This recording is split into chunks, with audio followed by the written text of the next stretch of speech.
Ellen joins us now. Morning to you. Morning. How are you doing after that meeting yesterday?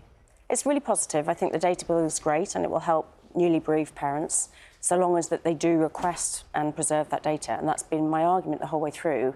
Unless the police get some training and the coroners to actually ask for that information, you will have parents like me that nobody bothered to ask for the data. So that's the meeting yesterday. I was forceful that you need to train the police and the coroners on this. And in terms of timing, how soon? And will it at all affect your situation? No, it won't affect me because Jules has already had his inquest. So the only way I could, for myself, would be to go to the High Court and ask to redo his inquest. But for other parents, yes, as soon as it's had royal assent, then, which is a couple of weeks away, then yes, it will help new parents, which is a positive.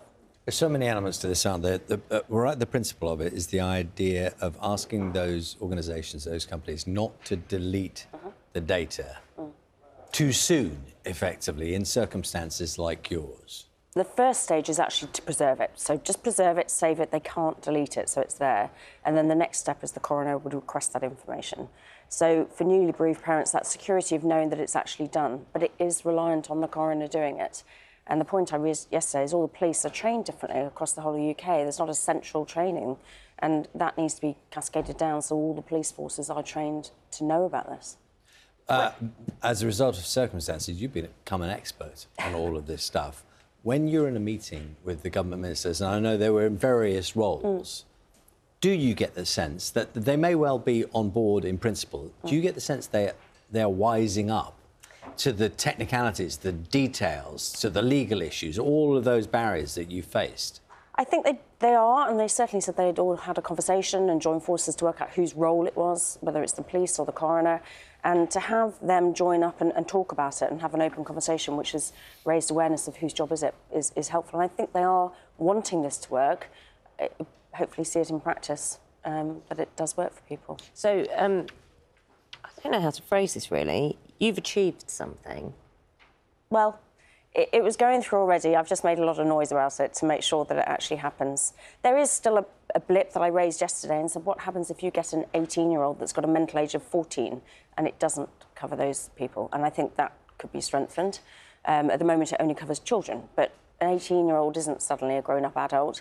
And also, if they've got a lower mental age, that it doesn't apply to them, which I think they could change the law around that too. But so the parents now, in the future, once this bill gets sent, they're protected in some way. Yeah.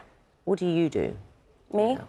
I don't have an option unless I get some nice friendly barrister that wants to work for me to take it to the High Court.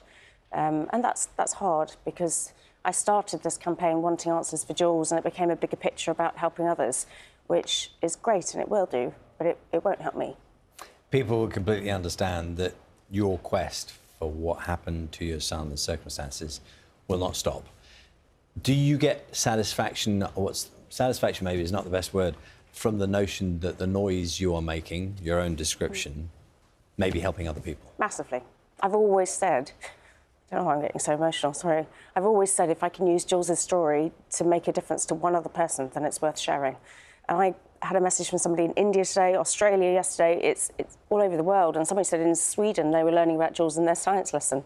And I think if that awareness has helped people educate their children or what to look for or the harms, then it's worth doing it. I suppose you get emotional because, one, you will always grieve your son. But two, when you know you've done something good, despite it matters. And I hope there's a little boy somewhere being very proud. But, yeah, unfortunately, it won't help me. And that's really hard. And maybe I have to accept that I won't get answers one day, but the fact that maybe it can help with some other bereaved parents is good. Did the coroner's verdict, in the sense that when they said it was unlikely that he intended to take his life, because there are all sorts of emotions that come when you lose someone to suicide, and the fact that the coroner said it was unlikely, did that help at all? I think it opens up a lot of questions in your mind. As a parent, you go through everything, like people in their life. I've run through every possible scenario as to what happened. His actual words were, I can't be certain Jules was in a suicidal mood.